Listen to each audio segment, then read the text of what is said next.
Okay, सो circular motion में already हमने relative का यूज सीख लिया हुआ था कि सपोज दो ऑब्जेक्ट्स हैं, मल्टीपल ऑब्जेक्ट्स हैं, तो कैसे हमें वहाँ पर रिलेटिव का कॉन्सेप्ट लगाना है और हमें टाइम निकालना है, उसके बाद जो भी पोजीशन दी होगी वो पोजीशन हमें सॉल्व कर लेना है। तो आई गेस रिलेटिव में किसी को डाउट है? जैसे कल हमने 2 क्वेश्चंस डिस्कस किए हुए थे कि कैसे क्वेश्चन विदाउट रिलेटिव थोड़ा सा टफ रहता है, बट रिलेटिव के थ्रू बहुत ही ईजी हो जाता है। फिर एक ये वाला क्वेश्चन था जिसमें हमने डिस्कशन किया कि किस टाइप में रिलेटिव को वहां पर यूज करना है, एंड ये एक क्वेश्चन डिस्कस किया जिसमें हमने थोड़ा सा चीज़ों को ध्यान दिया कि हमें स्पीड भी देखना होता है, कि ऐसा नहीं है कि जस्ट दोनों के बीच का थीटा लिख देना है, हमें देखना है कि वो एग्जैक्टली कैसे वहां तक पहुंचने वाला है। तो उसके अकॉर्डिंग हमने देखा था कि एंगल कवर जो है फॉर दिस पर्टिकुलर क्वेश्चन 60 नहीं था, बल्कि घूम के आएगा, so it was 360 minus 60 degree, so it was 300 degree. तो ऐसे क्वेश्चन के हमने दोनों एस्पेक्ट डिस्कस कर लिए हुए थे प्रीवियस लेक्चर में। आज हमें एक नया पार्ट डिस्कस करना है। देखें, जो किसी ऑब्जेक्ट का with respect to any object जो हम डिस्कस कर रहे थे वो, और with respect to something some a point, वो दो बहुत ही डिफरेंट चीज़ें हैं। तो आज हम क्या डिस्कस करने वाले हैं, देखें प्रीवियसली जो हमने डिस्कस किया था, सपोज एक सर्किल है और दो ऑब्जेक्ट्स मूव कर रहे हैं, ठीक है, हम चेक करेंगे कि ये दोनों कब मिलने वाले हैं। तो हमने इनका रिलेटिव निकाल लिया था, सेम डायरेक्शन में है तो रिलेटिव क्या करना पड़ा था, ऐड करना पड़ा था, लाइक ओमेगा 1 प्लस ओमेगा 2। अगर डिफरेंट डायरेक्शन मतलब सेम डायरेक्शन टाइप में है तो उसको हमें वहां पर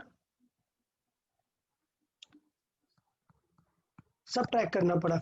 सबट्रैक्ट करने में थोड़ा सा केयरफुल रहना है कि ये चेक करना है कि कौन किसको कैच करने वाला है।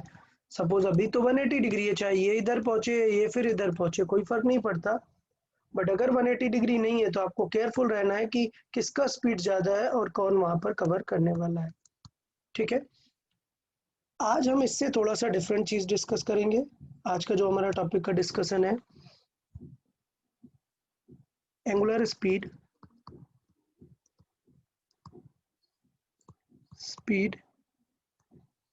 with respect to angular speed with respect to general point। Okay, angular speed with respect to general point का पर्पस क्या है, देखें समझे। अगर एक ऑब्जेक्ट है, लेट्स से इस सर्किल में घूम रहा है और मैंने आपको दिया कि इस सर्किल में इसकी एंगुलर स्पीड ओमेगा है, समझेंगे। तो ये ओमेगा किसके रेस्पेक्ट में, किस पॉइंट के रेस्पेक्ट में इसकी ओमेगा है, ये जो ओमेगा दी हुई है ये किस पॉइंट के रेस्पेक्ट में है।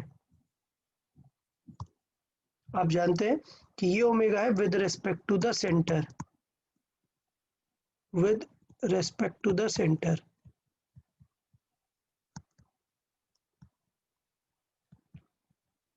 ठीक है, ये है with respect to the centre omega. अच्छा, ओमेगा मतलब क्या है, ओमेगा इस चीज को बताता है हमें कि आप कितने टाइम पीरियड पे एक सर्किल कंप्लीट कर लेने वाले हैं। क्लियर। तो ओमेगा आपको बताता है कि आप कितने स्पीड से कोई एंगल कवर करते हैं। तो ओमेगा का जो पर्पस होता है वो होता है with what speed some angle is being covered।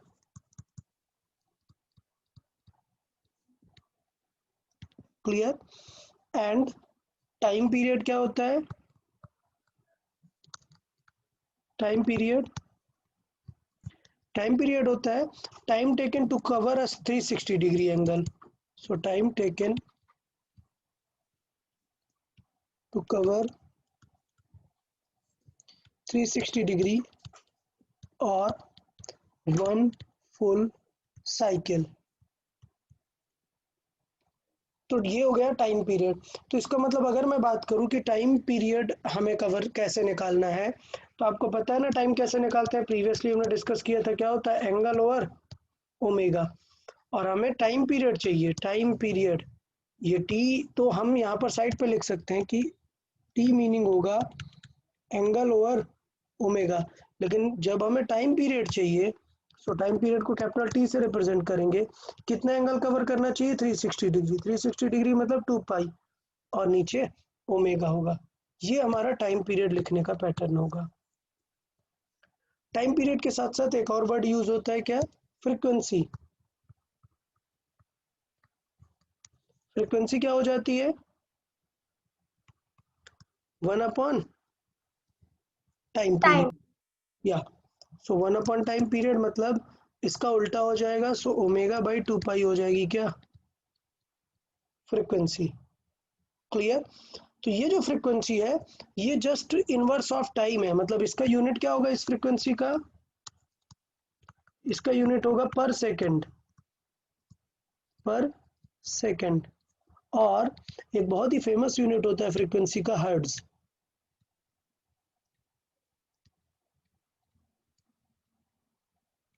इसको सिंपली HZ लिखते हैं। हर्ट्ज बहुत ही फेमस यूनिट है फ्रीक्वेंसी का। तो इसका मतलब अगर मैं फ्रीक्वेंसी को f से रिलेट करूं, तो ओमेगा को हम ये भी लिख सकते हैं, क्या लिख सकते हैं, ये 2 पाई इधर इनटू में हो जाएगा, लिख सकते हैं 2 पाई f।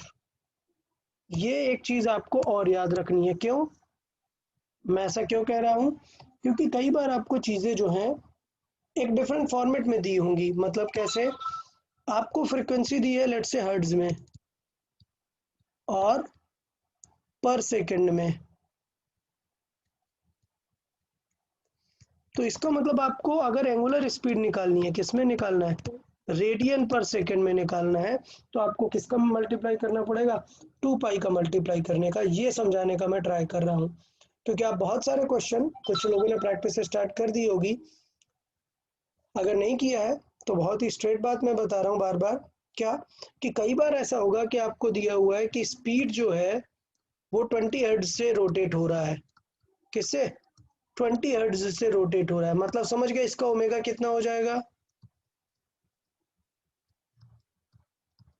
2 पाई इंटू 20, समझ आया, 40 पाई रेडियन पर सेकेंड।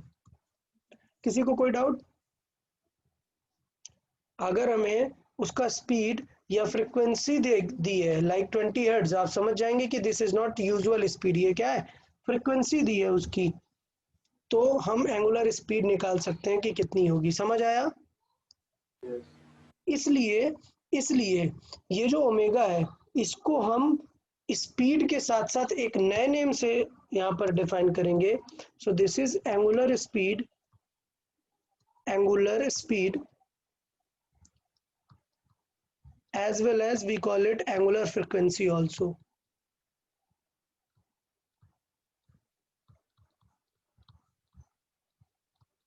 सो आप कंफ्यूज नहीं हो, इसलिए कई क्वेश्चन में आपको फ्रीक्वेंसी के फॉर्मेट में देगा, तो अगर हर्ट्ज में दिया है स्पीड, मतलब समझ जाइए this is not speed, this is what, frequency.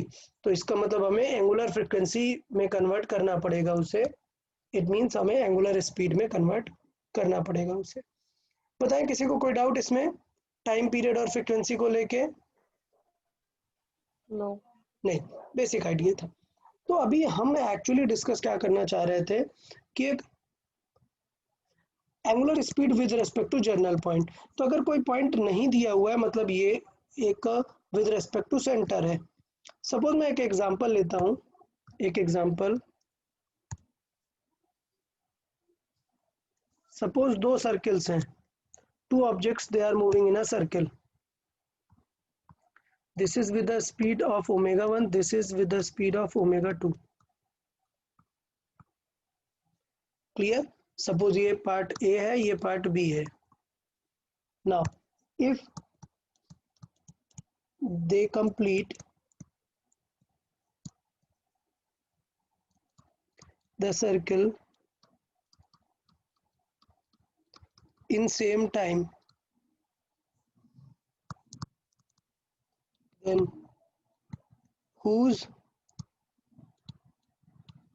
Angular speed is higher?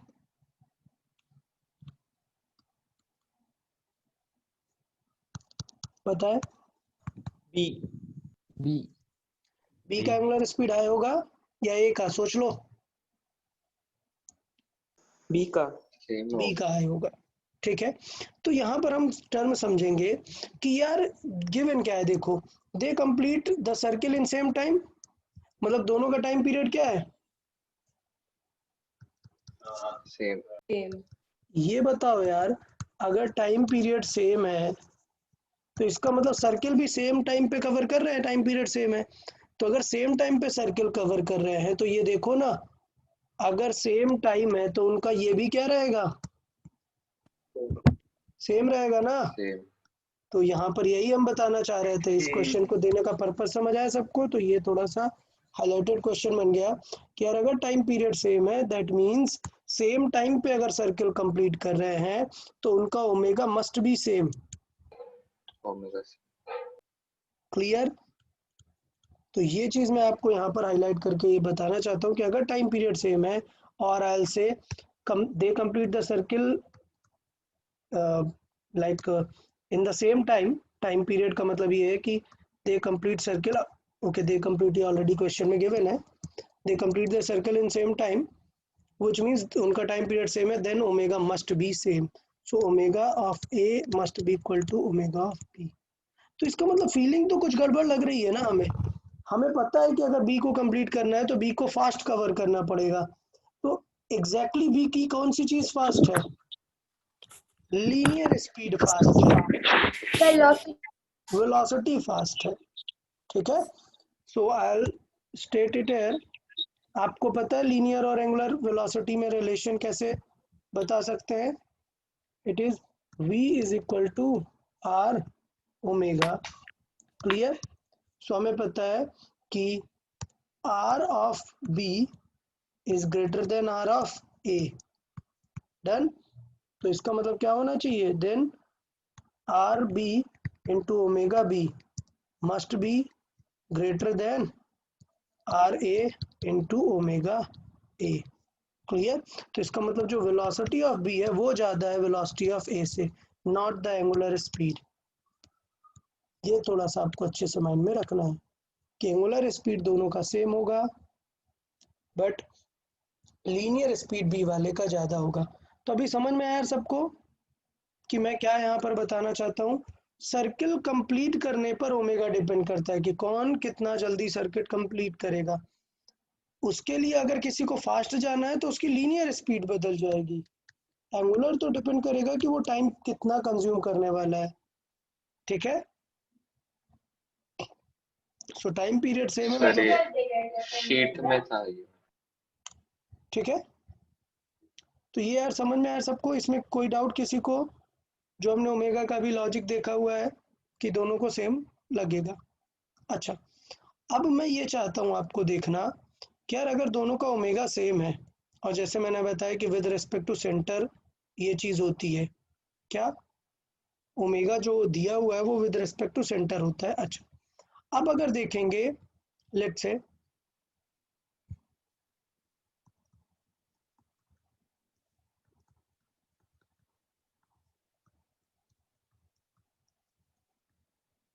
क्या कि सपोज एक ऑब्जेक्ट सर्किल में घूम रहा है, ओमेगा से घूम रहा है। देन यहाँ पे नाउ मैं आपको एक रैंडम पॉइंट देता हूँ। लेट्स से ये एक पॉइंट है, नॉर्मली ये एक पॉइंट है, ये कोई रैंडम पॉइंट है। अब बताओ इस रैंडम पॉइंट को क्या फील आएगी कि किस टाइप का रोटेशन इसे फील होने वाला है। देख लेते हैं इस रैंडम पॉइंट को कैसा रोटेशन फील होगा। इस रैंडम पॉइंट को फील होगा कि ये जो रेड डॉट मैंने बनाया ये कुछ इस तरीके से जा रहा है। थोड़ी देर में कहाँ पहुंच जाएगा? यहाँ पहुंच जाएगा, फिर यहाँ पहुंच जाएगा।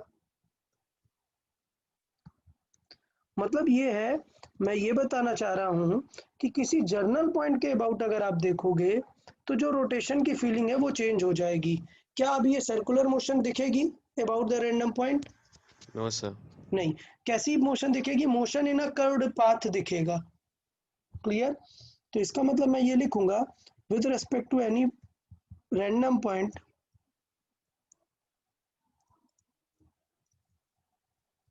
any random point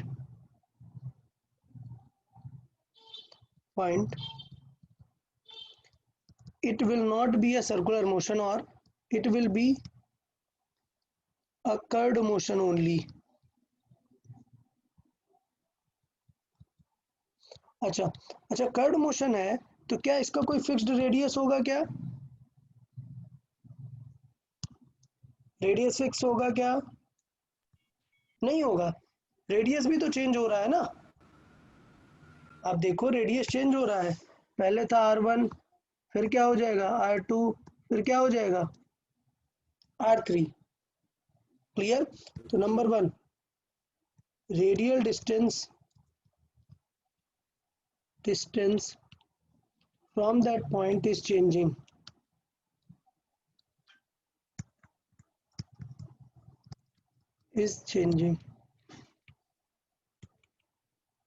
और बताओ कैसे निकाल सकते हैं? कौन है जो इस रेडियस को चेंज करने का ट्राई कर रहा होगा? तो अगर मैं आपको समझाऊं कि कौन सी वैल्यू है जो आपको इस रेडियस को चेंज करने का ट्राई करेगी, तो मैं यहाँ पे फिगर बना रहा हूँ कि लेट्स हम इस पॉइंट पे जज करना चाहते हैं। तो आपको पता है कि इस पॉइंट पर इसके पास एक टेंजेंशियल स्पीड होगी।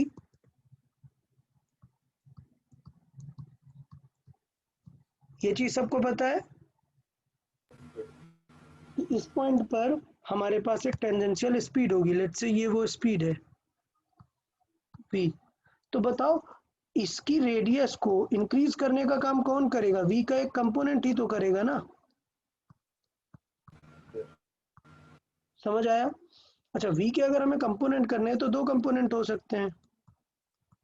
एक इस पोजीशन के परपेंडिकुलर हो सकता है और एक पोजीशन के पैरेलल हो सकता है।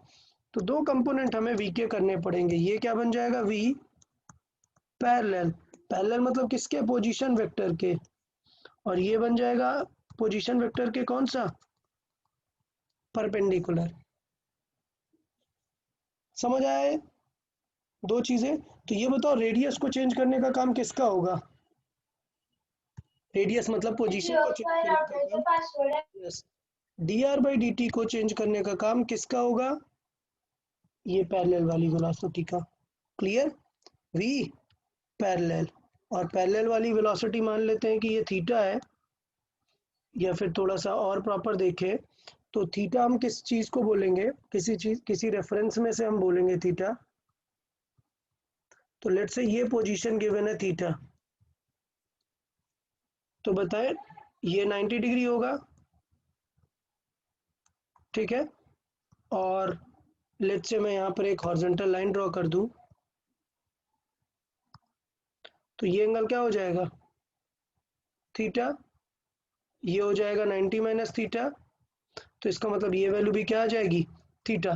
तो इसका मतलब है आपको एट द एंड मैं आपको स्ट्रेट बात बताऊं कि आपको आर वेक्टर और वी वेक्टर के बीच का एंगल चाहिए। लेट्स से ये थीटा है आपके पास, ये थीटा मैं हटा रहा हूँ। थीटा है आर वेक्टर और वी वेक्टर के बीच का एंगल। तो वी पैरेलल में क्या आ जाएगा? V cos theta. यहाँ पे मैं लिखूंगा वेयर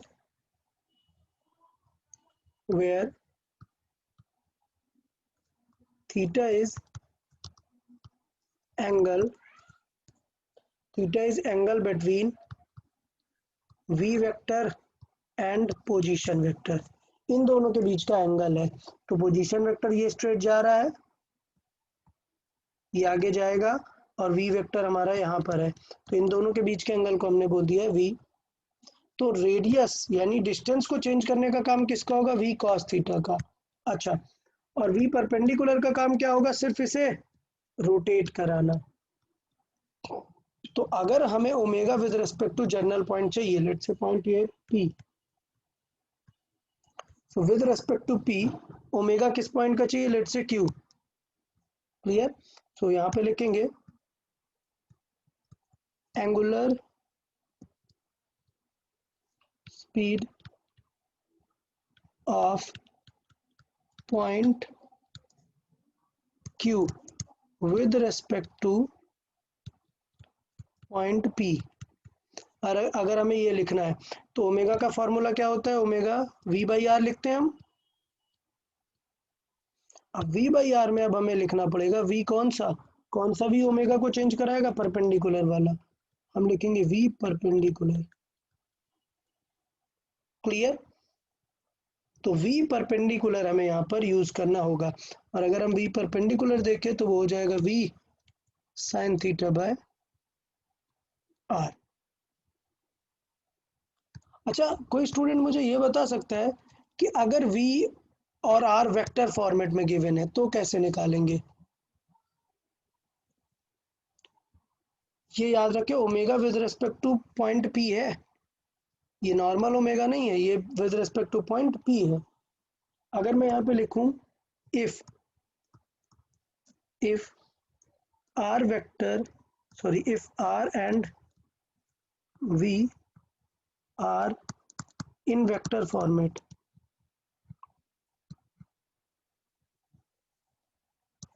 तो क्या चीजें कैसे निकालेंगे? देखें, हमें dr/dt निकालना है, तो बताएं dr/dt कैसे हो जाएगा? v cos थीटा चाहिए ना। हमें सिचुएशन कैसे गिवन है? ऐसा गिवन है कि ये पोजीशन वेक्टर है और ये वेलोसिटी वेक्टर है, इन दोनों के बीच का एंगल क्या है? थीटा है। बट अब हमें पोजीशन वेक्टर में गिवन है, v भी वेक्टर में गिवन है, तो हम कैसे निकालेंगे? तो आपको याद होगा cos थीटा कैसे निकालते हैं, v इंटू cos थीटा कैसे निकालते हैं? डॉट प्रोडक्ट करके। Very good. So dot product करके निकालेंगे r vector dot v vector upon magnitude of r। Clear? सबको समझ आया? इसका मतलब होता है v cos थीटा। ठीक है, तो ये हुआ पहला पार्ट कि हम dr/dt कैसे निकालेंगे।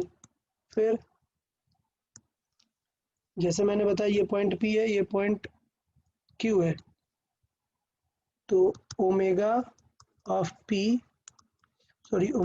Q with respect to P। Okay,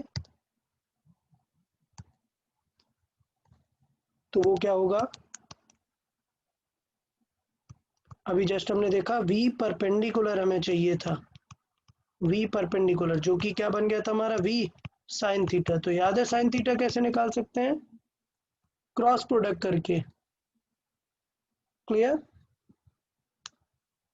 तो ये चीज सबको याद रहेगी क्या, कि अगर हमें वेक्टर फॉर्मेट में दिए तो थोड़ी सी हमें मेहनत करनी पड़ेगी, क्रॉस प्रोडक्ट करके निकालना पड़ेगा। So vector R cross vector V upon एक R पहले से था और एक R अभी मैग्नीट्यूड में और लेके आएंगे हम, तो इसका मतलब क्या हो जाएगा? नीचे R स्क्वायर हो जाएगा, which we mean is V perpendicular by R, or I'll say it is V sin theta by R। तो ये ओमेगा किसी अदर पॉइंट के रेस्पेक्ट में सॉल्व करने का हो गया। अब पॉइंट आता है कि हमें एग्जाम्पल कैसे करना है, हमें एग्जैक्टली पूछा क्या जाएगा और हमें उसे कैसे अप्रोच करना है। बहुत ही सिंपल वे में समझाऊं कि एग्जैक्टली इसका यूज क्या है। देखें इसका यूज, सपोज देखिएगा, सपोज ये सर्किल है और ये ओमेगा से घूम रहा है। ठीक है, इस सर्किल में ये किससे घूम रहा है? ओमेगा से घूम रहा है। कोई एक पॉइंट है, लेट से वो यहाँ पर है, पॉइंट ए, तो इसके पास एक टेंजेंशियल स्पीड होगी v।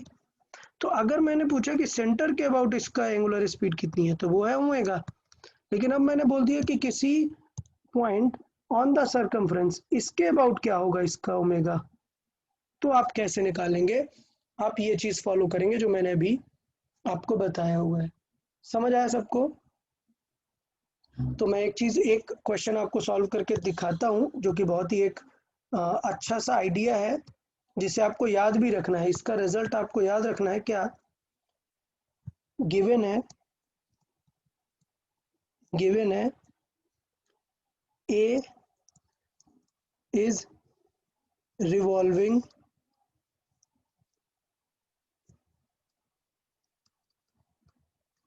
with angular speed omega. और अगर हम बोल रहे हैं सिर्फ एंगुलर स्पीड ओमेगा है, दैट मीन्स ये किसके रेस्पेक्ट में है? It is with respect to centre.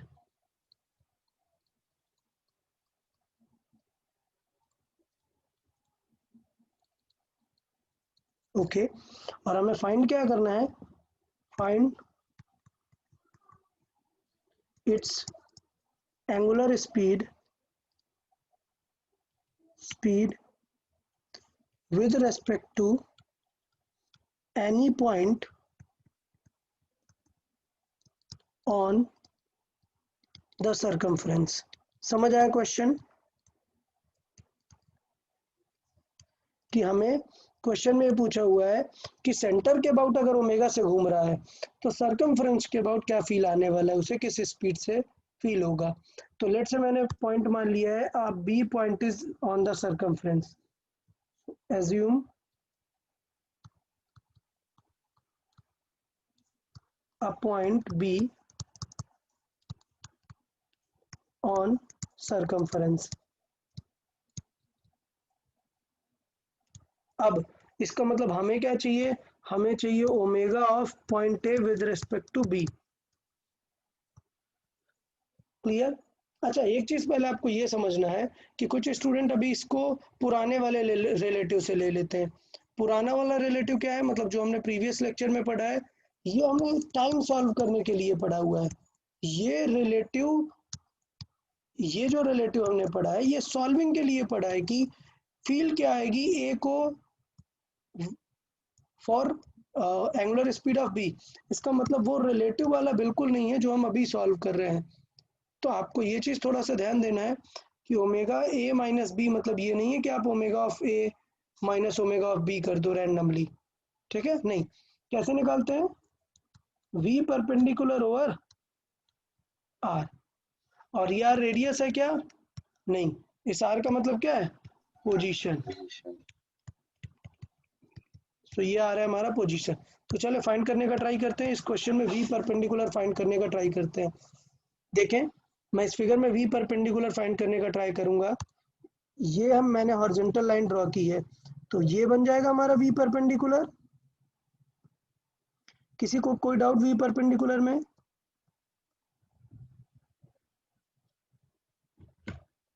सबको समझ में आया यार कि वी परपेंडिकुलर कैसे निकाल सकते हैं?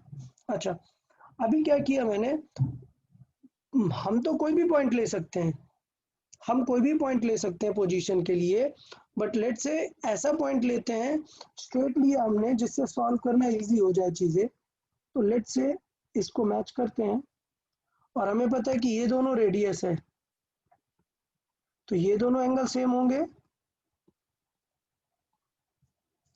ओके, हमें एज्यूम करके क्या रखना है कि लेट से वेलोसिटी हमारे पोजीशन के साथ एंगल कितना बना रही है? थीटा।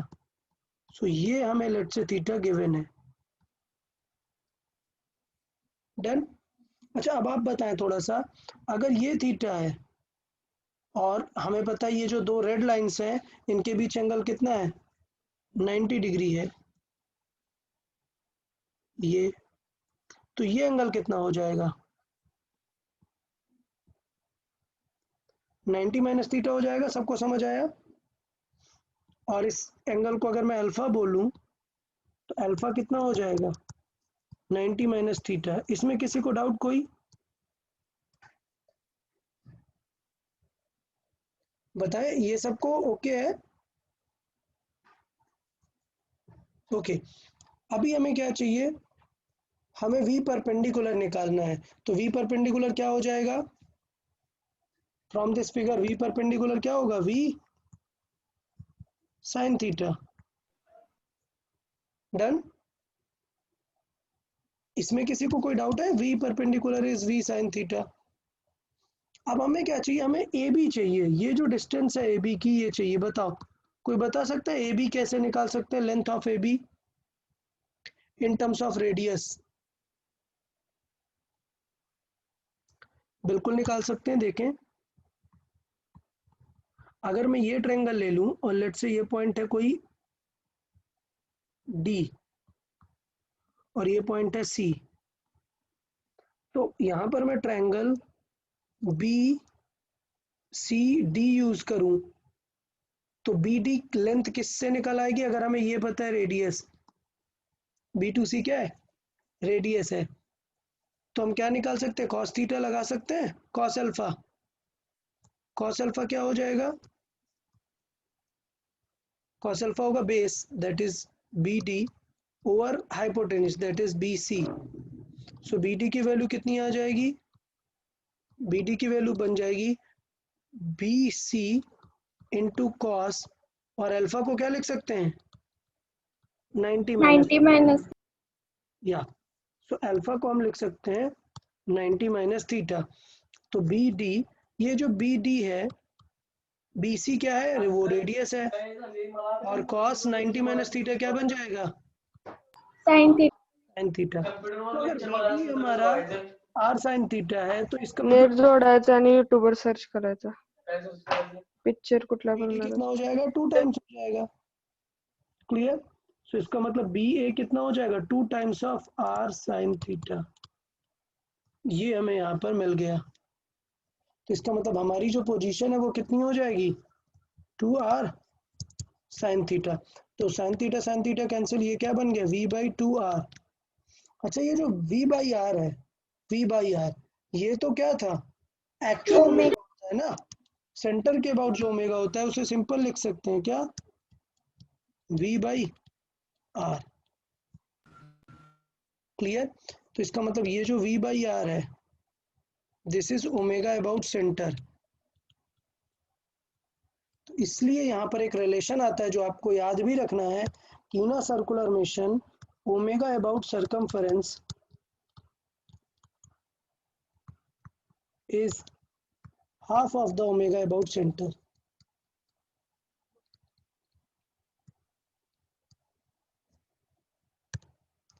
ये मैंने बताया भी था कि स्पेशल केस है, हमें याद भी रखना है और हमें सॉल्विंग भी ध्यान देना था कि हमने कैसे इसे सॉल्व किया हुआ है। तो इस क्वेश्चन में आपको जल्दी मतलब सॉल्विंग याद रखना है, ज़्यादा कोई टेंशन वाली बात नहीं है। अभी कुछ डिफरेंट एग्जांपल्स दूंगा, आप उसके थ्रू आंसर करने का ट्राई करेंगे बाकी सारी चीज़ों का। ठीक है, तो पहले मैं एक एग्जांपल देता हूँ, देखता हूँ कितने लोग को समझ में आता है, और मैं ये चीज़ फिर से रिपीट करूँगा जो मैंने अभी समझाया हुआ है।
ओके, सो आई गेस आप लोग समझ गए होंगे क्या करना है एग्जैक्टली।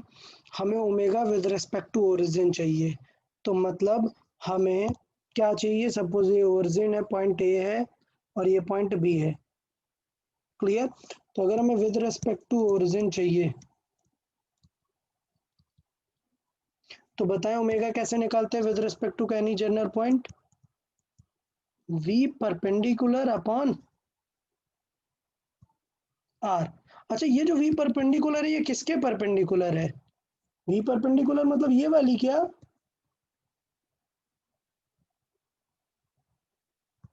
बताएं आप लोग, v परपेंडिकुलर का मीनिंग क्या है exactly, perpendicular to the position. Okay, तो यहाँ पर जहां पर मैं v परपेंडिकुलर लिख रहा हूं, यहाँ पर मैं लिख देता हूं where v perpendicular mean component of velocity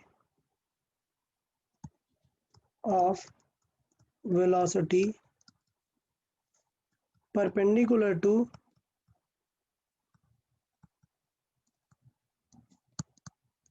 the position।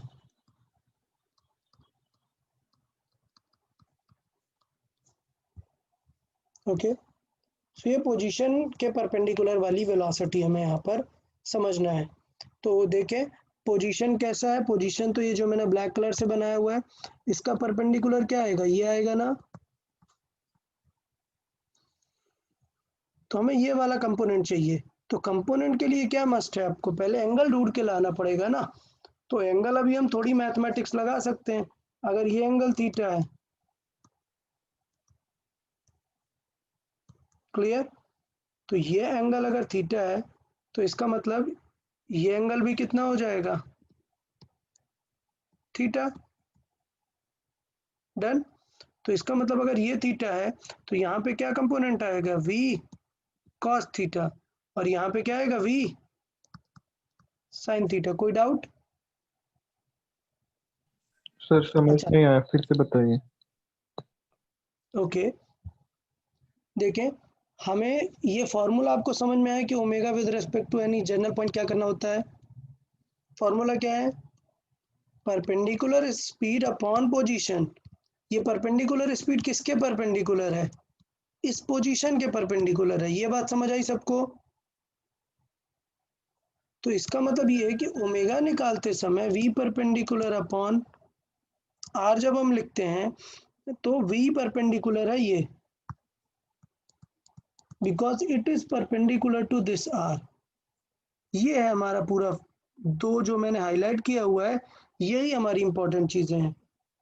Position मैंने ड्रॉ की, हाईलाइट की है, और पोजीशन के परपेंडिकुलर वाली वेलोसिटी भी हाईलाइट की है। तो ये हमारी क्या है, r।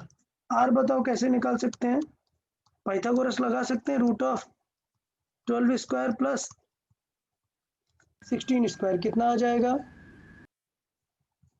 20 20। आर आ गया 20।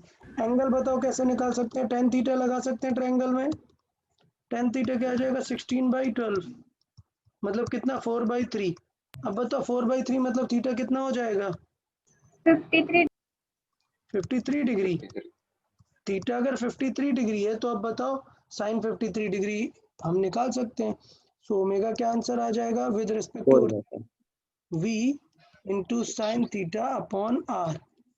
सो ओमेगा इज v कितना है 20, sine theta is 16/20 yes, sine is 53, sine 53 हमें यहाँ पर 4/5 ओवर r। तो हमें यहाँ पर आएगा 20 into sine 53 degree is 4/5 upon r is 20। 20। तो 20 कैंसिल आउट हुआ, ओमेगा कितना आ 16 जाएगा, अपॉन 4/5। क्लियर, ये यूनिट क्या रहेगा, रेडियन पर सेकेंड। तो समझ आया सबको, किसी को कोई डाउट इसमें? तो omega with respect to general point आप लोग सॉल्व कर लेंगे, ये इंपॉर्टेंट है। ये फॉर्मूला अगर याद नहीं रहेगा तो आप गलत कर दोगे, ओमेगा अबाउट जनरल पॉइंट। तो मैंने बताया था कि इस क्वेश्चन को करने के बाद मैं आपको और फिर से एक्सप्लेन करूंगा, तो मैं वापस से जाता हूँ और फिर से अभी आपको एक्सप्लेन करना शुरू करता हूँ कि एग्जैक्टली हमें चाहिए क्या। देखें, हमें ये पता है कि अगर कोई सर्किल में घूम रहा है तो ओमेगा किसके अबाउट पता होता है हमें, सेंटर के अबाउट। क्लियर, ये हो गया सर्कुलर मोशन। बट ऐसा भी तो हो सकता है ना कि सर्कुलर मोशन पूरी हो ही ना, कोई ऑब्जेक्ट जा रहा है स्ट्रेट, लेकिन अगर आप इस पॉइंट के रेस्पेक्ट में देखोगे तो उसको तो क्या फील आएगा कि पहले ये पॉइंट यहाँ था, फिर यहाँ था, फिर यहाँ था, मतलब ये जो एंगल है ये चेंज हो रहा है ना कंटिन्यूअसली, तो एंगल के चेंज को ही तो ओमेगा बोलते हैं ना। तो इसलिए हम ये बात करते हैं कि इवन कोई मोशन सर्कुलर नहीं है but with respect to any general point हम निकाल सकते हैं ओमेगा। क्लियर, तो इसका मैं पर्पस बताता हूँ, यहाँ पर नोट डाल के लिख लेंगे हम।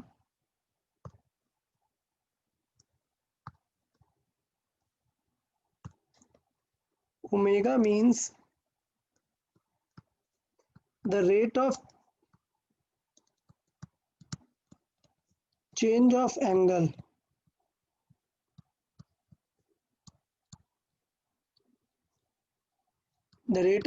angle made by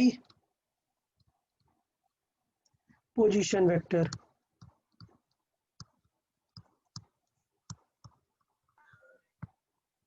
क्लियर, तो इसका मतलब ये है, सपोज एक पॉइंट है वो स्ट्रेट लाइन मोशन कर रहा है, मोशन कैसी है, स्ट्रेट लाइन मोशन।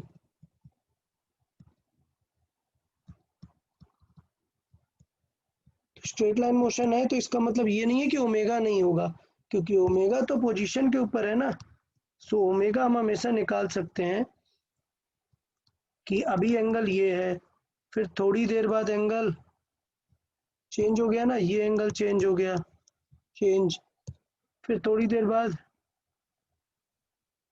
यहाँ पहुंच गया तो ये फिर से चेंज हो गया। दीज आर चेंजेस, ये चेंज है, समझ आया।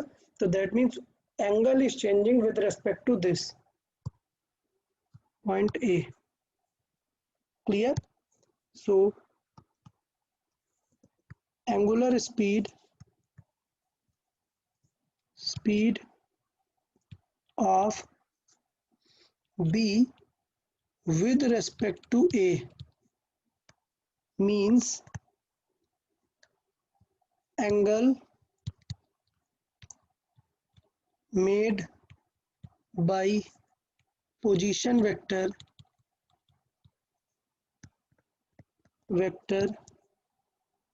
at A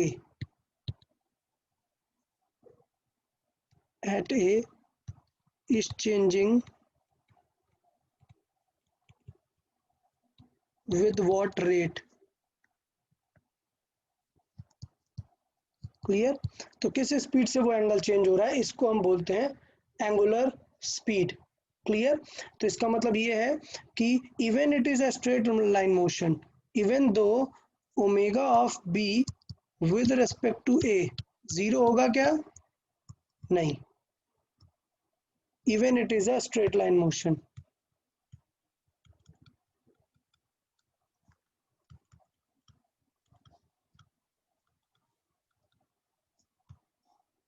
done, even it is a straight line motion तब भी वो जीरो नहीं होगा। अच्छा, अब एक स्पेशल पॉइंट देखते हैं। Let's say there is a point C,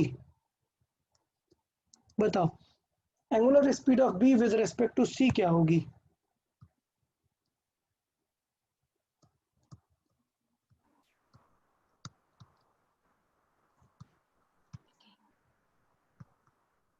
with respect to C क्या होगी, बताओ। सी पे जो बी रेडियल वेक्टर बनाएगा क्या वो कभी कोई एंगल चेंज करेगा क्या। No sir. सी पॉइंट है, बी पॉइंट है, बी सीधा जा रहा है, तो रेडियल वेक्टर का एंगल क्या है, ऑलवेज जीरो। सो यहाँ पर लिखेंगे for C angle of radial vector और पोजीशन वेक्टर इज ऑलवेज 0 और no change I'll say no change, तो इसका मतलब कोई चेंज नहीं होगा। तो omega of B with respect to C क्या आएगा? 0। 0। दोनों बातें समझ में आई? तो अगर उसी लाइन पे कोई पॉइंट है तो उसके अबाउट कभी भी ओमेगा नहीं आएगा। अदर कोई पार्ट है तो वहां पे जो एंगल चेंज होगा वो हमारा ओमेगा आ जाएगा। Sir, can you repeat last point again? Yeah. So what I'm saying here is angular speed of B with respect to C means how much angle is changing for C. So if I draw it कि यार ये point C है और B straight जा रहा है, C के लिए कभी कोई एंगल चेंज होगा क्या? नहीं। Always the line will remain straight, मतलब एंगल क्या होगा? 0। तो कोई भी डेल्टा थीटा आएगा क्या? नहीं आएगा। जब एंगल ही नहीं चेंज हो रहा तो ओमेगा क्या आने वाला है? 0 आने वाला है। तो बेसिकली आज का जो स्टडी था वो पूरा आपको किसी नॉर्मल मोशन को समझाने के लिए था कि कोई नॉर्मल कर्व्ड मोशन कैसे हो सकती है apart from the circular motion. तो ये हम किसी नॉर्मल मोशन में ओमेगा चेक करने का ट्राई कर रहे हैं। तो अभी समझ में यार सबको कि ये जो विद रेस्पेक्ट टू समथिंग देख रहे हैं ये क्या है?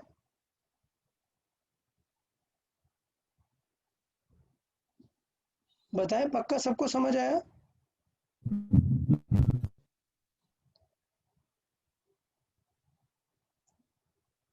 ओके, ठीक है, चले तो एक और देख लेते हैं क्वेश्चन।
तो सबसे पहली चीज हमें क्या क्या करना चाहिए, सबसे पहला काम कि वो कितने हाइट पर आ गया है, 60 मीटर हाइट पर।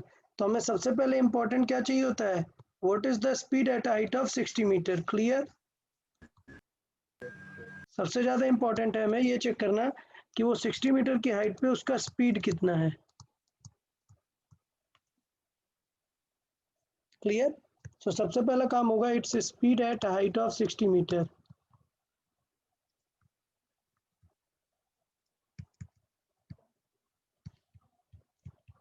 तो कैसे निकालेंगे बताएं? अगर 60 मीटर हाइट है तो कितना मीटर ड्रॉप हुआ है? 20 20 20 मीटर। Metre drop. तो अब इंस्टेड ऑफ सॉल्विंग कि वो 60 मीटर हाइट पर है, हमें क्या निकालना चाहिए, speed after drop of 20 metre. Speed after dropping by 20 metre. Clear? तो बताएं हाइट ड्रॉप के बाद स्पीड का फॉर्मूला क्या होता है, v is equal to √2 GH। Clear? So देखिए कितना आ जाएगा, 2 into G is 10 into H is 20। So solve करेंगे, आंसर स्पीड का क्या आ जाएगा, 20 मीटर पर सेकेंड। ये हो गई हमारी क्या, स्पीड। अब बताइए फर्स्ट पार्ट सॉल्व करें। बताएं omega with respect to P क्या होगा।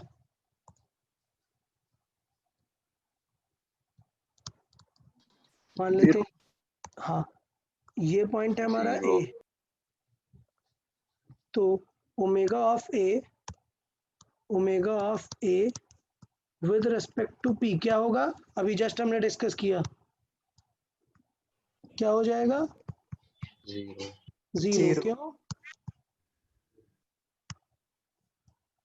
क्योंकि जो वेलोसिटी के अलोंग लाइन है, ठीक है, तो परपेंडिकुलर कंपोनेंट कुछ आएगा ही नहीं ना कभी। समझ रहे हो?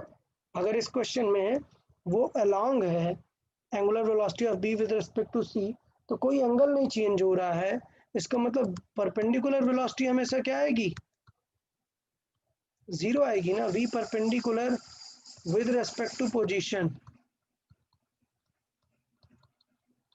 सो पोजीशन के रेस्पेक्ट में, फ्रॉम पोजीशन, वो परपेंडिकुलर कंपोनेंट क्या आएगा, 0, क्योंकि ये अलोंग द पोजीशन है, तो इसलिए ओमेगा क्या आएगा, 0। First part okay, second part solve करें। किसी का आंसर आया सेकंड पार्ट के लिए?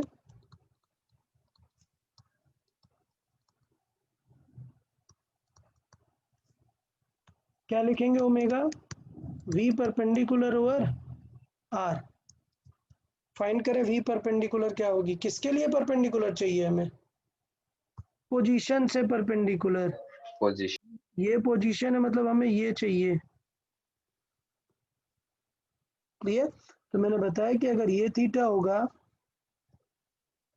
तो ये भी क्या होगा, थीटा, लेकिन हमें वो नहीं चाहिए, हमें ये वाला कंपोनेंट ढूंढ के लेके आना है। तो ऐसा ब्लाइंडली हर बार वी साइन थीटा नहीं मार देना है, समझ आएगा? इस बार कंपोनेंट वी साइन थीटा होगा क्या, आप देख के बताएं, कंपोनेंट वी साइन थीटा होगा क्या, नहीं।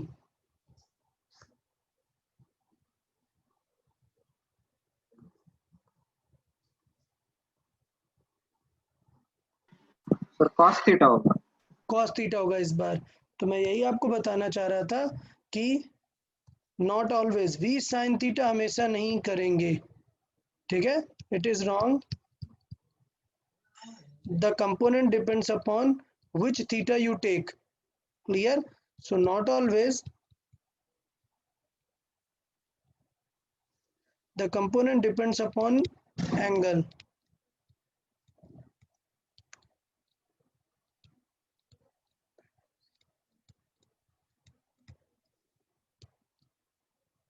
तो वो एंगल पे डिपेंड करता है कि एंगल कहाँ से लिया है। अगर हमने हॉरिजॉन्टल से एंगल लिया है तो ये थीटा है, तो ये क्या बन जाएगा, 90 माइनस थीटा। और अगर ये 90 माइनस थीटा है तो इसका मतलब ये कितना बन जाएगा, थीटा। सबको समझ आया कि अगर हमने इसे थीटा एज्यूम किया है इस फिगर में, तो ये वाला जो एंगल है, ये ये हमारा क्या बन जाएगा, ये 90 माइनस थीटा बन जाएगा ना, क्लियर। और अगर 90 माइनस थीटा बना तो ये वाला एंगल क्या बन जाएगा, थीटा। तो इसका मतलब अगर ये v है हमारा, तो ये जो परपेंडिकुलर में आ रहा है, मतलब r के परपेंडिकुलर है, वो कंपोनेंट क्या बन जाएगा, v cos थीटा बन जाएगा, क्लियर। तो यहाँ पे हम निकाल लेते हैं cos थीटा कितना हो जाएगा, ये r कितना आएगा, रूट ऑफ 100 या root of 60 square plus 80 80 square तो वो 100 आ जाएगा। तो cos थीटा आ जाएगा 80/100, 4/5 आ गया, ठीक है। r हमने यहाँ पे निकाल लिया, r है root of 60 square plus 80 square which means it is 100, clear. So यहाँ से हमने r की वैल्यू भी निकाल ली और यहाँ पर अब हम रख देंगे। तो याद रखना, ऐसा रटना नहीं है कि हर बार v sin थीटा ही लिखना, डिपेंड करेगा कि what theta you choose. So v perpendicular क्या हो जाएगा, v that is 20 into cos 3/5 theta sine ना अपॉन r। साइन नहीं होगा, यही मैं समझाना चाह रहा हूँ। यहाँ पे कंपोनेंट क्या आएगा, v perpendicular, v perpendicular is v cos theta.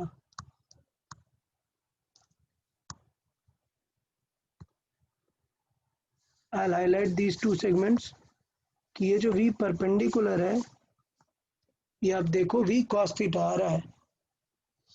तो इसलिए मैं समझाना चाह रहा था कि v sin थीटा मैंने तब बोला था जब थीटा किसके बीच में हो, v और r वेक्टर के बीच में।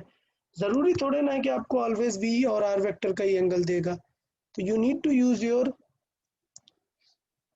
कैलकुलेशन मेथड प्रॉपरली कि क्या वैल्यू है। सो अभी के केस में वो है v cos theta. So it is 20 into cos theta कितना है 4/5 अपॉन r कितना है 100, क्लियर। सो ओमेगा कितना आ जाएगा 4/20 से 100 कैंसिल आउट होगा, 4/25। किसी को कोई डाउट?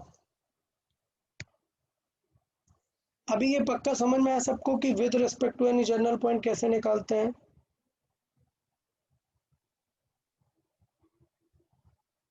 क्लियर।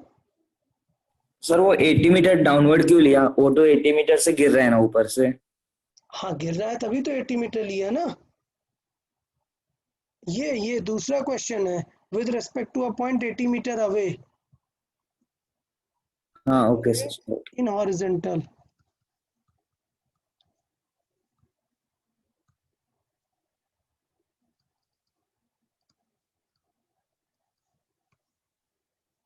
ओके, तो अभी क्वेश्चन समझ आया सबको कि एग्जैक्टली किस चीज में कैसे थोड़ा सा ध्यान देना है आपको। ओमेगा अबाउट रैंडम पॉइंट का मीन क्या है,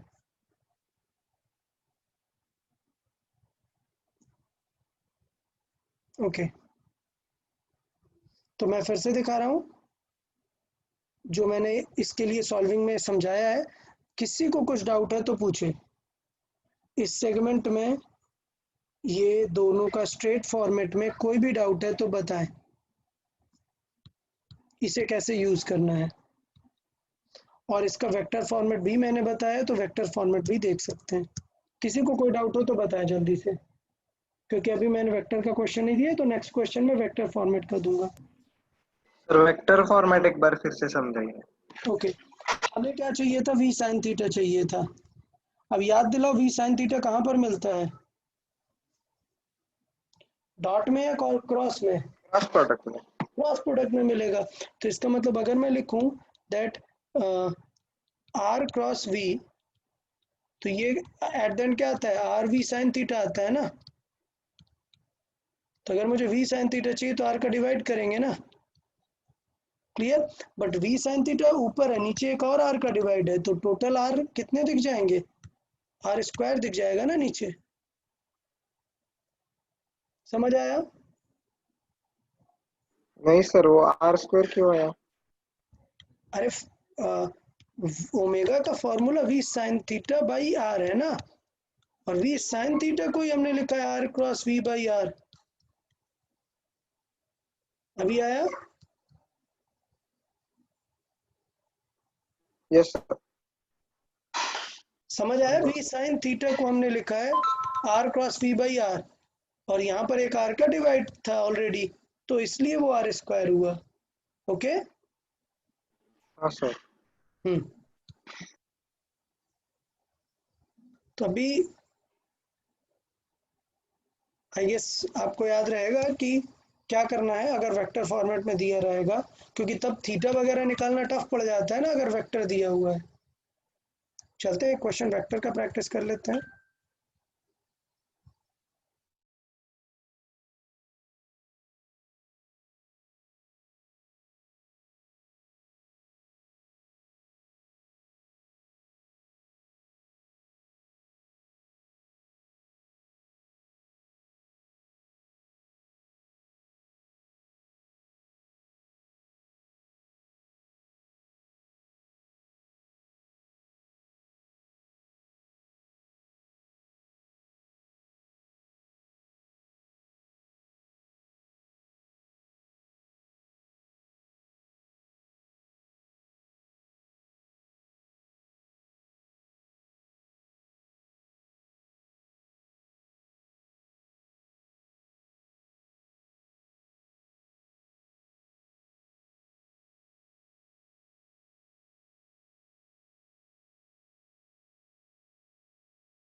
ओके, सबको पहली चीज ये समझ आनी चाहिए कि हमें क्या निकालना है, position of B with respect to A निकालना पड़ेगा ना, उसके बाद हम बाकी सारी चीजें सॉल्व कर पाएंगे। क्योंकि position of B with respect to A करेंगे तो हमें ए किस पे हो जाएगा, रेस्ट पे आ जाएगा ना। If I solve B with respect to A, तो इसे हम कैसा मान लेंगे, रेस्ट पे। क्लियर? कब रेस्ट पे होगा, when B with respect to A हम जज करेंगे, तो ये रेस्ट पे आ जाएगा। अब हमें पोजीशन निकालनी है, तो पोजीशन समझ आ गई सबको। इन्हें माइनस करेंगे एक्स को एक्स के साथ, बचेगा 7 कॉमा 6 माइनस 3 3। सो पोजीशन कैसी दिखेगी, 7 आई कैप प्लस 3 जे कैप। किसी को कोई डाउट इसमें पोजीशन में? डन। अभी स्पीड भी तो निकालनी पड़ेगी ना, speed I mean velocity of B with respect to A, क्योंकि अगर ए रेस्ट पे होगा तभी तो हम बी की स्पीड चेक कर पाएंगे ना, तो उसके लिए हमें B with respect to A तो करना ही पड़ेगा। So v B with respect to A क्या हो जाएगा, वी बी की स्पीड कितनी है, v B 2i cap plus 4j 2i cap plus 4j cap minus इसकी स्पीड है 2i cap plus 2j cap, तो आंसर क्या आ जाएगा, 2j 2j कैप। 2j ये हो गया।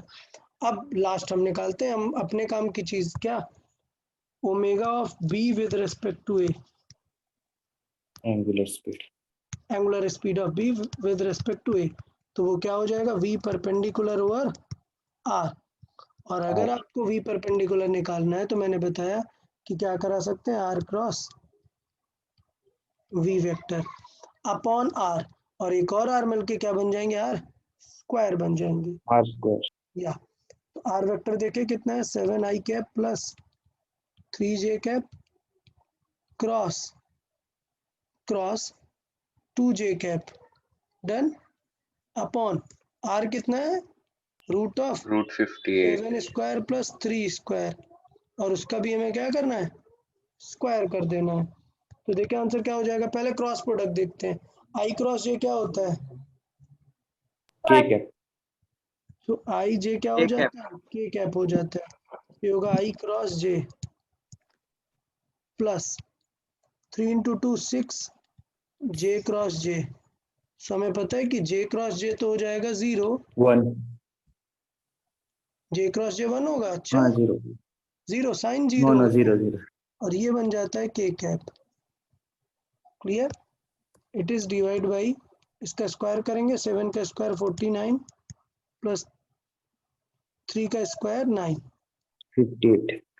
58। तो ये आ जाएगा 14 के कैप डिवाइडेड बाई 58। 2 से डिवाइड एटलीस्ट हो सकता है, सो फाइनल आंसर कितना आ जाएगा, 7 बाय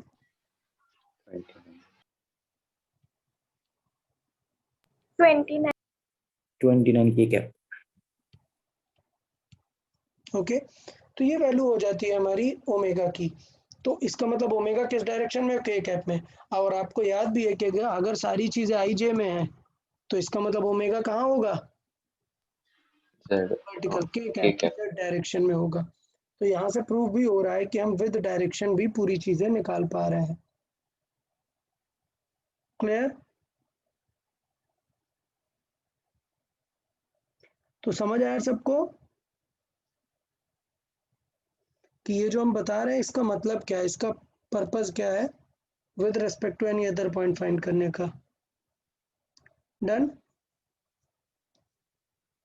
ओके। सो काइनेमेटिक्स में ये कुछ चीज़ें थी, इसके बाद कुछ पॉइंट्स और हैं जो मैंने कहा था आपसे कि नेक्स्ट उसमें हम सिखाएंगे। जैसे मैंने बताया था आपको रेडियस ऑफ कर्वेचर करके, रेडियस ऑफ कर्वेचर याद है, हमने प्रोजेक्टाइल में लिखा था रेडियस ऑफ कर्वेचर, और फिर मैंने बताया था कि इसे मैं नेक्स्ट चैप्टर में डिटेल में समझाऊंगा, अभी नहीं। याद है आपको। तो बताए रेडियस ऑफ कर्वेचर क्या होता है। रेडियस ऑफ कर्वेचर किसको डिफाइन करते हैं, कि किसी भी पॉइंट पे जो पॉसिबल सर्किल बनेगा, किसी भी पॉइंट पे जो सर्किल बनेगा, उस इमेजिनरी सर्किल की जो रेडियस होगी उसी को क्या बोलते हैं, रेडियस ऑफ कर्वेचर। कर्वेचर। ये है रेडियस ऑफ कर्वेचर। तो क्या डेफिनेशन लिखने की जरूरत है क्या, डेफिनेशन मैं पहले ऑलरेडी लिख चुका हूं आप लोग को, तो मैं यहाँ पर डेफिनेशन आपको नहीं लिख रहा हूं, और लेट्स से चले कर लिख ही देते हैं, no problem. It is the radius of an imaginary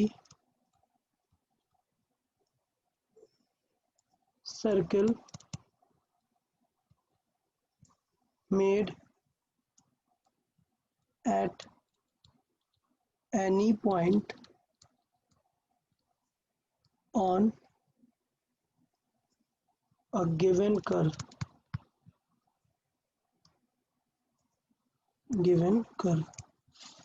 ठीक है। सो उस कर्व पे जो हम सर्किल बनाएंगे इमेजिनरी, उसका रेडियस ऑफ कर्वेचर रहेगा। ओके। इसके दो मेथड है फाइंड करने के। मेथड नंबर 1 टाइप आयल से, टाइप 1 क्या, कि अगर आपको इसके बारे में डिटेल पता है, लेट से आपको ये पता है कि इसकी स्पीड यहाँ पर कितनी है। आपको v पता है, आपको पता है कि यहाँ पर एक्सेलरेशन कितना लग रहा है, तो आपको ये पता होगा ना कि अगर ये सर्कुलर मोशन है और आपको सेंटर की तरफ एक्सेलरेशन पता है, तो हम यूज कर सकते हैं ना कौन सा formula, acceleration is equal to, और centripetal acceleration is equal to क्या लिख सकते हैं, v square by r।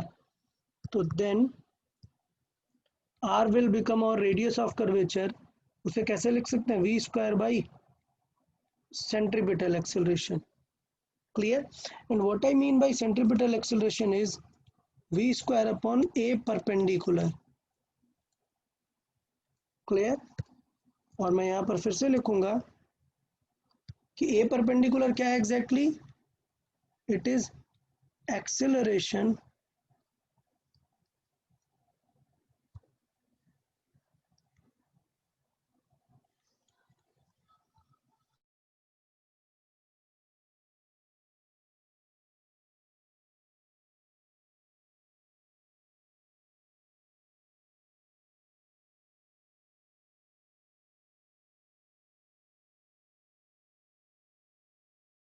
Okay. So इसका मतलब ये है एक्सेलरेशन परपेंडिकुलर टू v। अभी मैं कुछ एग्जांपल दूंगा तो आप बहुत जल्दी टाइप 1 समझ जाएंगे। टाइप 1 एकदम इजी है और फीलिंग के साथ हम इसे कर सकते हैं। टाइप 2 थोड़ा सा मैथमेटिकल है। देखें टाइप 2 क्या, when equation of the path is given, when equation of trajectory और path is given। अच्छा, ट्रैजेक्टरी की इक्वेशन मतलब कैसे गिवन होगी आपको, आपको गिवन होगी y as a function of x। Clear? इसका मतलब आप जानते हैं क्या गिवन होगा, y is given as a function of x। ये ट्रैजेक्टरी की इक्वेशन है।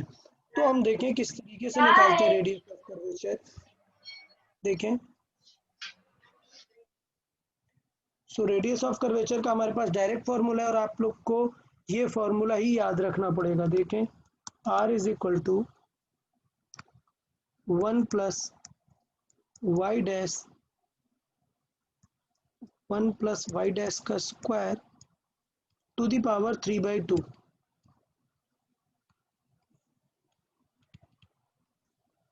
क्लियर?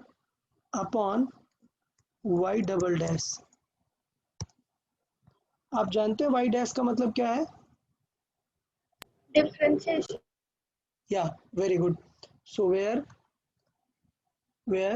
वाई डैश का मतलब है dy by dx and y double dash का मतलब ये है double differentiation. Again the differentiation of y dash, और I'll say double differentiation of y। क्लियर? और उसको लिखने का ये भी पैटर्न होता है, डबल डिफरेंशिएशन को लिखने का पैटर्न इस तरीके से भी होता है। ठीक है, तो आपको बस यही करना है कि डिफरेंशिएशन फाइंड करना है और रेडियस ऑफ कर्वेचर आ जाएगा। क्लियर? तो एग्जांपल के थ्रू समझ लेते हैं। ये फॉर्मूला याद रखना है, कोई दूसरा आपके पास ऑप्शन नहीं है, बट ये वाला फॉर्मूला आई गेस आप लोग को पता है, इजी है। ये समझ आया सबको? सेंट्रीपिटल एक्सेलरेशन से हम निकाल सकते हैं, बस क्या रखना है, वेलोसिटी के परपेंडिकुलर एक्सेलरेशन रखना है। ठीक है, तो मैं एक एग्जांपल दे देता हूं।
ओके, तो देख यार ये क्वेश्चन प्रोजेक्टाइल का है।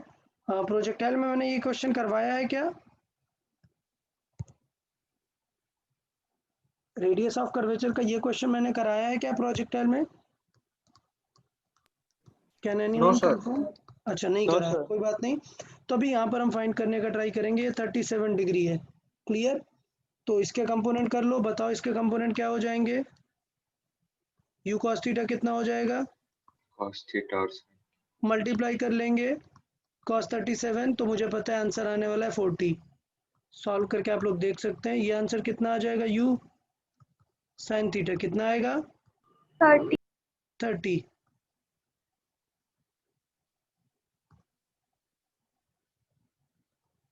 ओके, क्यों? क्योंकि u हमें 50 गिवन था, तो वो हमने सॉल्व किया। अब देखो कहाँ कहाँ पर रेडियस ऑफ कर्वेचर पूछ रहा है। टॉप पॉइंट पर, तो बताओ टॉप पॉइंट पर स्पीड किस तरफ होती है? X. Horizontal direction. Horizontal, u cos theta होती है, मतलब कितनी होगी? 40। बताओ एक्सेलरेशन किस तरफ है? Downwards direction. Downward direction. Downward direction में g है, clear. So acceleration is g। तो अगर मुझे यहाँ पर रेडियस ऑफ कर्वेचर देखना है, तो ये तो सिंपल ऐसे सर्किल बन जाएगा ना। और कैसे निकाल सकते हैं top point? V square by R. या so at top point r is equal to क्या हो जाएगा? v square by acceleration perpendicular. तो v बताओ कितना है? 40. हाँ, तो टॉप पॉइंट पर हमारा क्या है? v है एक्चुअली u cos थीटा, सो वो उसका स्क्वायर अपॉन ए परपेंडिकुलर में क्या है? g है, सो इट इज 40 स्क्वायर और नीचे क्या है? g। डन, समझ आया सबको? तो रेडियस ऑफ कर्वेचर कितनी आ जाएगी टॉप पॉइंट पर? 160. 160 मीटर। क्लियर सबको?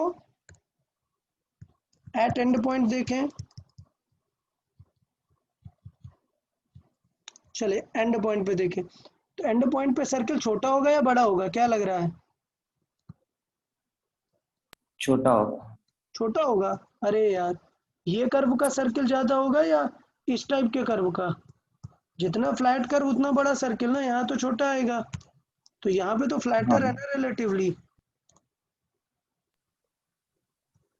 यहाँ का सर्कल बहुत बड़ा होगा as compare to any other. समझ आया क्या? तो पूरा सर्कल बनाने की कोई ज़रूरत नहीं है, मैं जस्ट ऐसे आपको फील करा रहा हूँ कि ये जो टॉप पॉइंट पर है, जो रेडियस होती है वो सबसे मिनिमम होती है, और एंड पॉइंट पर आर सबसे ज़्यादा मैक्सिमम होती है। तो कभी कभी हो मैक्सिमम। जाता है कि पूछा भी नहीं है, डायरेक्टली बोल दिया। अब बताओ, टेंजेंशियल स्पीड हमेशा देखनी है, तो ये v कितनी है?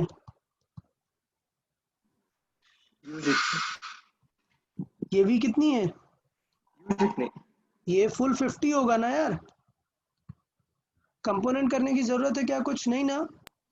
No sir. अच्छा, अभी g देखो किधर होता है, g इधर है। हमें एक्सेलरेशन कौन सा चाहिए? perpendicular. Perpendicular. परपेंडिकुलर। तो बताओ यार ए परपेंडिकुलर कितना हो जाएगा? थोड़ा सा एंगल वगैरह लगा दो यार, इतना क्या टफ सोच रहे हो? जी देखेंगे सन ना? 37। Theta. अगर ये थीटा है, तो हमें पता है कि जो लैंडिंग एंगल होगा वो भी थीटा ही हो जाता है। डन, तो ये भी थीटा ही हो जाएगा। ये वाला एंगल जिस एंगल पर लैंड करेगा ये थीटा होगा, तो ये 90 माइनस थीटा मतलब ये थीटा हो जाएगा। क्लियर? तो इसका मतलब अगर मैं थीटा वाइज देखूंगा तो ये भी थीटा हो जाएगा। तो इसका मतलब परपेंडिकुलर क्या आने वाला है? G cos theta. V cos theta. G cos theta आएगा। क्लियर? तो अब यहाँ पर आर निकाल सकते हैं। आर इज इक्वल टू क्या आ जाएगा? V square by a perpendicular. यहाँ पर वी फुल 50 यूज हो रहा है, और ए परपेंडिकुलर क्या यूज हो रहा है? 10 into cos theta. Cos theta कितना है? 4/5। क्लियर? सो आ जाएगा 50 into 50 divided by 8। Clear? So solve करके जो भी आंसर आएगा निकाल लेंगे। डन। सबको पॉइंट समझ में आया कि कैसे कर सकते हैं ये चीजें v²/r वाला? तो ये क्वेश्चन सर्कुलर में है बट प्रोजेक्टाइल में भी पूछ सकता है, क्योंकि इनडायरेक्टली प्रोजेक्टाइल हमने यूज किया ना। दोनों चीजें समझ आई सबको?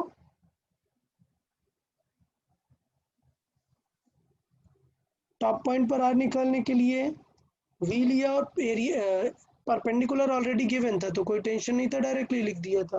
बट इस पॉइंट के लिए हमें परपेंडिकुलर ढूंढना पड़ा। ओके,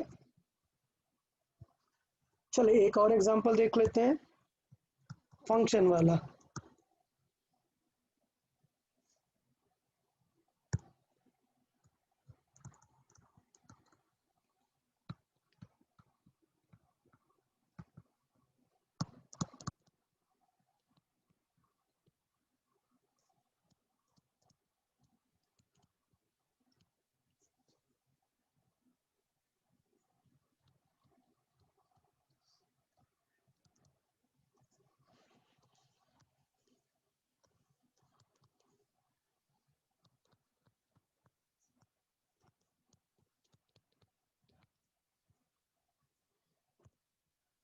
ओके, तो सबको समझ आया ये कि एक हमें इक्वेशन दी हुई है और अब हमें उसकी रेडियस ऑफ कर्वेचर निकालना है। तो याद है क्या स्टेप्स हैं? y = 4x² है, पहले क्या करेंगे? डिफरेंशिएशन dy/dx, इसको क्या बोलेंगे हम? y डैश, वो कितना हो जाएगा? 8x 8x। बट हमें कहाँ पर चाहिए? एट x = 2, तो y डैश कितना हो जाएगा? 8 × 2 16। Next y double dash d²y/dx² और y डबल डैश, तो मतलब 8x को भी डिफरेंशिएट करेंगे ना। Clear? So it means it is a differentiation of even 8x, तो ये क्या आ जाएगा? 8 आ जाएगा। तो एट x = 2 भी देखोगे तब भी y डबल डैश क्या ही रहने वाला है? 16 8 ही रहने वाला है। 8 ही रहेगा ना। ठीक है, तो इसका मतलब रेडियस ऑफ कर्वेचर का फॉर्मूला लगा दो, क्या था? 1 + y डैश का square to the power 3/2 upon y double dash.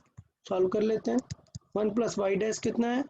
16 का square to the power 3/2 upon यहाँ पर रहेगा 8। ठीक, अभी से सॉल्व नहीं करने लग जाना है आपको, आप समझ रहे हो? इसे सॉल्व करने की कोई ज़रूरत खास नहीं है। एग्जाम में जो वैल्यूज होंगी ऐसी होंगी कि उसका थोड़ा सा आप सॉल्विंग कर पाओगे। पावर 3/2 का मतलब जानते हो? यहाँ पर मैं लिख रहा हूँ x⁴ 3/2 का मतलब है क्या? x का क्यूब करना है और फिर उसका स्क्वायर रूट लेना है। समझ आया? या फिर और x का रूट ले लो और फिर क्यूब कर दो। समझ में आया आपको? x⁴ 3/2 का फीलिंग क्या है?